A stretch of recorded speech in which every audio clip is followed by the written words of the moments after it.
Hello, I am Kori Nicole Barnes, and I'm here with Emmai, who of course is the director of the Ebony Canal and is a major, major, major success. And I mean, have you been surprised about the success that you've had, this year? Like it's been crazy, all these awards, like that's so beautiful, like so deserving. Yeah, I mean, it's been 11 months of pure joy. I would have to say that. Um, no complaints, putting our head down to focus, but keeping it up to continue the journey. It's been outstanding, to say the least. My PR team, my marketing director, my assistant, which is an all woman team that surrounds me. Love that. Uh, and, it's just been incredible. They've come up with a system that allows me to be a director and allows me to be great at what I'm great at because they're absolutely great at what they're great at. And it's just been a tremendous blessing. And we're all learning together. Like this journey has been something that we never expected for a success for a film that talks about the subject matter to be this successful is wildly and utterly remarkable. But it also underscores that when individuals come together for a cause that we're all passionate about, it works. Because despite what goes on, we understand the core agenda to save as many lives as possible. I definitely agree. And I think, of course, this topic honestly, I think this is a perfect time for this, to really be reaching as much success as it is because Sure, all these sure, yeah. talks and like, our society and our this politics. So it's very, very prominent as to what's going on right now. And just really, what about if that inspiration as to where this came from to really put this project into full force? Like, where did that inspiration come from for you? Sure, absolutely. So the inspiration, the Richard King Mellon Foundation, one of our executive producers, Sam Ryman, this was about 2021, where just so much was going on in America, especially surrounding Black lives. So, the Richard King Mellon Foundation, which is one of the largest philanthropic organizations in Western Pennsylvania, said, hey, listen, we have to do something about what's going on in America, especially surrounding Black lives. And, when, they understood that Black and brown women and birthing folks are three times more likely to die during childbirth than their white counterparts, it something in their brain was like, yo, listen, we need to tell this story. We don't want to tell the story as allies and advocates. We don't want to be those individuals to sort of go into the Black community and say, oh, I want to tell this story.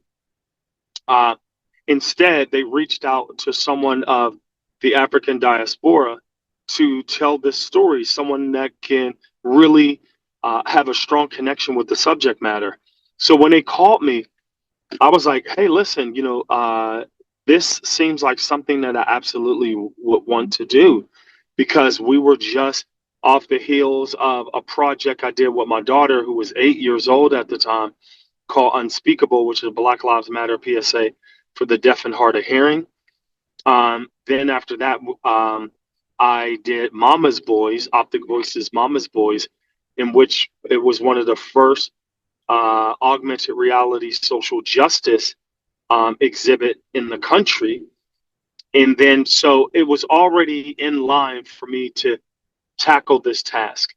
And when I tell you it moved from a transactional situation to a transformative situation, Hmm. it literally took me over, Corey.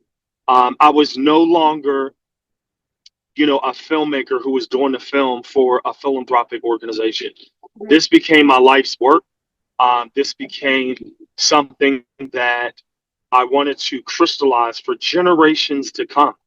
There are storytellers that want to tell a story, but there are also storytellers that want to change the lives of people for generations to come. And I happen to be one of those individuals that really want to wrap around that objective as much as possible. And I think you're doing so beautifully. I be even like the response, like we need, directors and people in film that truly will tackle those subjects that people may not always want to bring attention to because we need the avocation. Like it's happening in Yeah, time. So it's like something is clearly going on. Why is no one talking about it? Like where is the research? Where is the adequate, conversation around it? So I think that definitely helped propel, of course, that support that we feel even in our community. And I definitely feel that even though I haven't been a mother just yet, but I love that we're getting that support. You know what I mean? yeah, Even yeah, with absolutely. yeah. And Yeah. at the So Urban, World Film Festival, how was that? Like as a recap, Miss Tina Knowles and like how did everything go? so the Urban World Film Festival, which is one of the largest uh, Oscar qualifying film festivals that is curated by an African American male by the name of Stacy Spikes. For the past 29 years, they've been able to provide an outstanding platform for individuals to really tell stories in a safe place. Um, a lot of times, you don't get the Sundances, you don't get the cons, aka cans.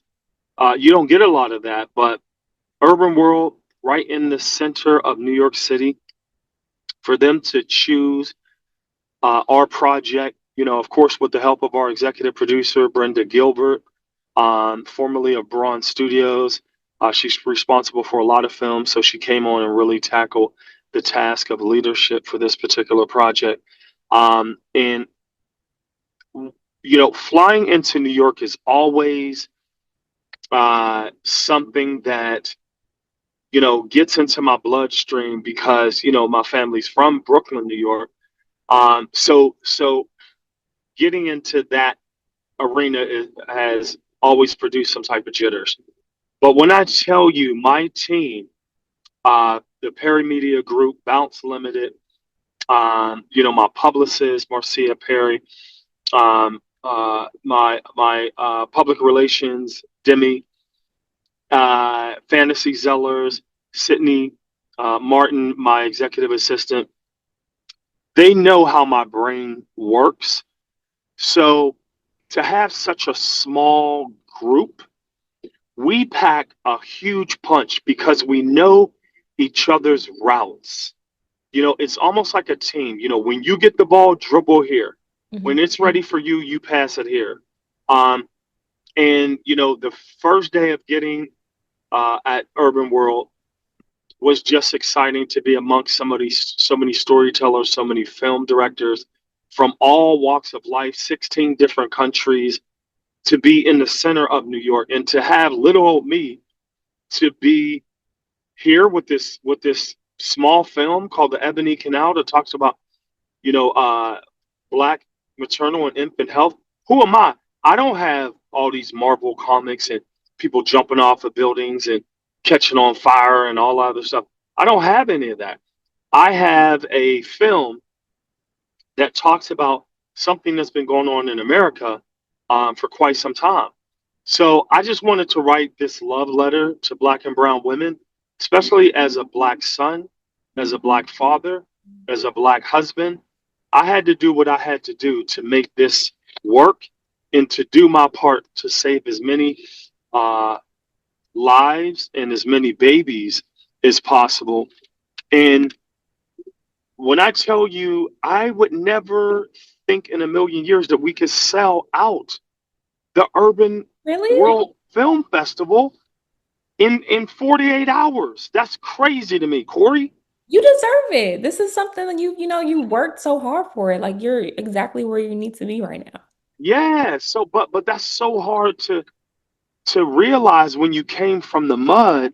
Mhm. Uh, but also I had to realize that roses come from the mud. So it's okay to come from the mud and still put this together. You know what I mean? Exactly. So it was exciting to see hundreds of people literally, I'm sorry for it to, to sound funny, but, there was up to 50 people that couldn't even get into the theater. Yeah. And, I felt bad because a lot of people travel, but at the same time, my team put it together so nicely and they dealt with the the kerfuffles that were associated with everybody trying to get in. But but and then our red carpet was sick, Corey. Mhm. We had all types of celebrities and Malik Yoba, people from this magazine, that publication. Um, we had so many other directors from Urbanworld. It's just like, I'm sorry, I didn't come to your film, but all of them came to our film. And you've really felt that support. You're like, wow, like was it a surreal feeling when you really just took it all in? Has this really It set in just yet? no, no, it had to, like, there's a gospel song that I listen to all the time. I think it's by a gentleman by the name of Forrest Frank. And one of the key phrases in that song is, I'll never get used to this. And I can't ever get used to this type of love, this type of support surrounding something that was a thought, something that, I never thought would have this much impact on a global scale. Corey, I'm talking Africa, LA, Yeah. Chicago, New York City, DC, Pittsburgh, and we don't have Netflix. We Mhm. don't have Paramount. We don't have, that's something that we're focused on in 26. But this is unfathomable to me to realize. But all I know how to do, Corey, is continue to work hard, never complain about anything, because Black women have been going through it. And who am I to complain about anything? You know what I'm saying? As a cinematic poet, my job is to tell these stories and to give Black women and Black babies what they need so we can learn and change this situation around as soon as we can. Exactly, because it truly is an issue. Like it really is, and that's why I also feel like the support that you are receiving is very well deserved, of course, over a topic that's so sensitive. And those things that you were saying about Paramount and Netflix, those are coming. We're manifesting like No, they. no, no. Listen, we are going to we are going to manifest it, but I swear the dedication into this film, the Ebony Canal, a story of Black infant health, 6.3, of course we have to update, but, last numbers, 6.3 million social media impressions, 7.1 worldwide internet impressions, 5 Telly Awards, 3 Webby Awards, the most wins out of any other film, 2 Emmy Awards, and we just 2 days ago, we just picked up 2 Anthem Awards, in which I'm coming to New York on November 18th to pick up. So yeah, so there's just a lot, and then to win an Oscar qualifying film festival and now be Oscar qualified, Yes. it is crazy work.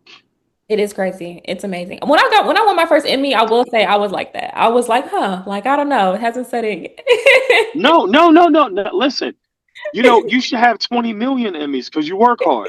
yet. Yeah. I only have 6. That's You that's only all I have. six. That's great. That's that's that's all I have. But these awards work. They help as far as amplification.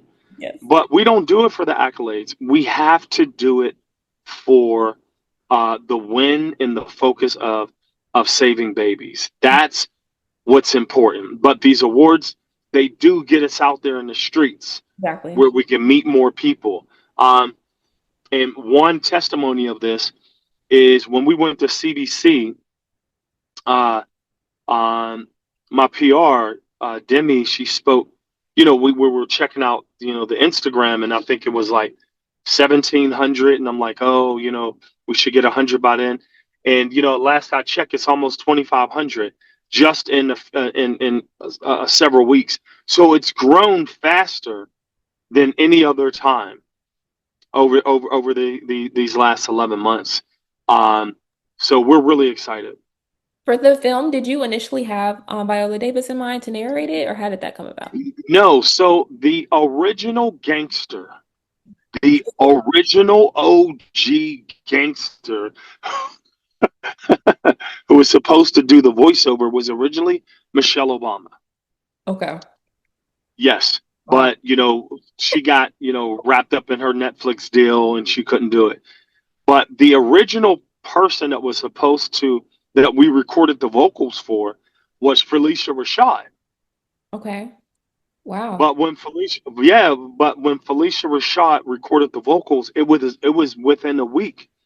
Okay. No, it was within 2 weeks that Viola was like, I want to do this voiceover.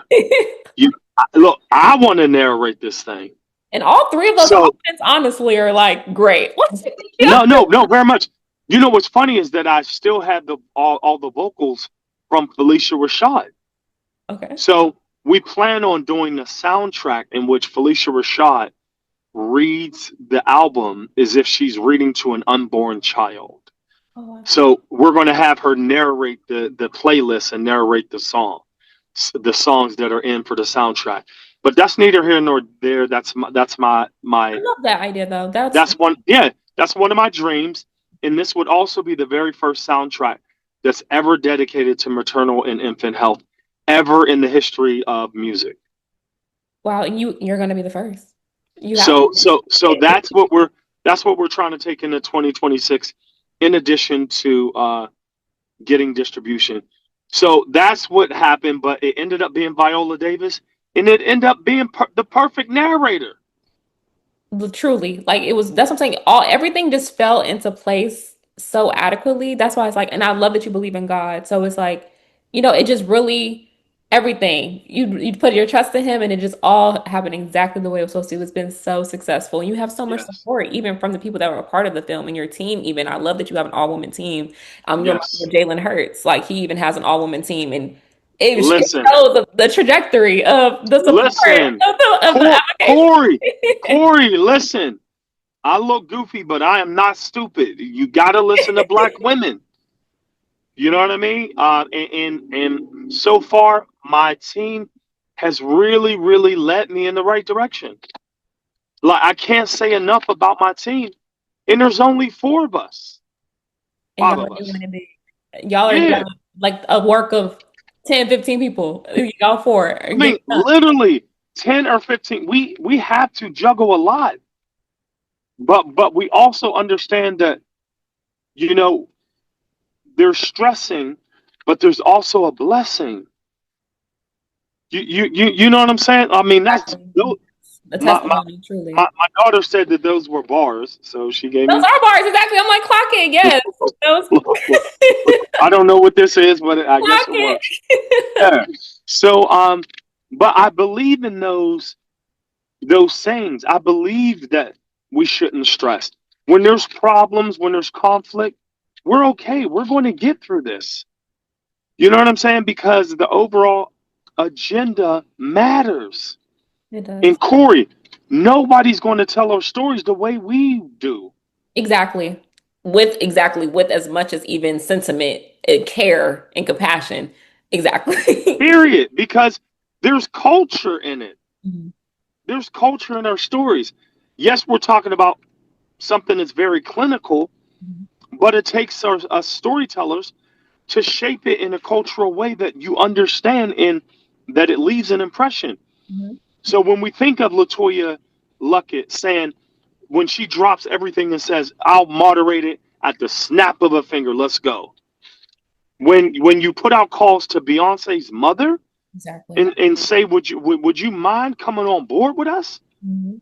And she says, are you kidding me? And then on the red carpet, she says things like, this is a very important film. Mhm. And then she says, there were moments about this film that moved her, Mhm. that compared her to when she was in labor with Beyonce. Exactly. It's crazy. Crazy work. You were like, wow, yeah. Like this has really touched more like people than I thought. That's why I'm like saying this is you have something so beautiful. And you're not done yet. That's what I'm saying. There's so much to be done and so much more to be You put you you out. better you better say it, Corey. Yes. And that's exactly why moments like this, Zooms like this at 6:27 Eastern time matter, Yes. because you understand that words have the power to amplify something like this. Definitely. And I'm not taking anything away from black men, but there's a lot of black men that disrespect that HELL out of women, Mhm. black women, all day long. They do. Oh, such and such did this. Oh, such and such did that. Oh, such and such is cheating on this. Boom, boom, boom. No, I'm a father and I'm a dedicated husband. Exactly. And you came from a black woman. Exactly. And you're exactly. Exactly. No, I love that so much. I think it's been such an honor to speak with you, of course, and of course I had to do this interview. I'm so glad you were able to have some time because I know that you are a full-time dad, which I even love my audience to be able to see like you do it all, you juggle it all because it's important. You still have Oh to no, be look at her dancing. Go ahead. Where's your dance at? You know what I mean? Yes, exactly. No, I'm so definitely grateful for this, and I would definitely love to continue working with you in the future. I'm so excited to see what more of like what success will come in 2026. Um, Sure, absolutely. I'm Thank you, cool. thank you so much for being the essence of who we are. Oh, of course. That's why I'm like I love covering, things that I do definitely do feel deeply about. And I know other women that my mentors, my friends that have had similar experiences. So I think it's very important to use platforms to make a difference or advocate for others in a space where they understand what's going on. So definitely using our careers, as you say, to do something bigger than ourselves, because that's what it really is about, like dedicating our craft to. So I am so glad and so happy for the success that you're receiving, and I just can't wait to put this Thank you. out. Thank you so much. And I encourage you to follow us Of on course, yes. Instagram, the Ebony Canal Yes. on Instagram, and continue to be a vessel along this movement. No, I definitely will. I'm going to do that ASAP. But thank you so much again. I'm Kori Nicole Barnes, and I was here with Ime. Thank you so much again. Thank you, Corey. Peace.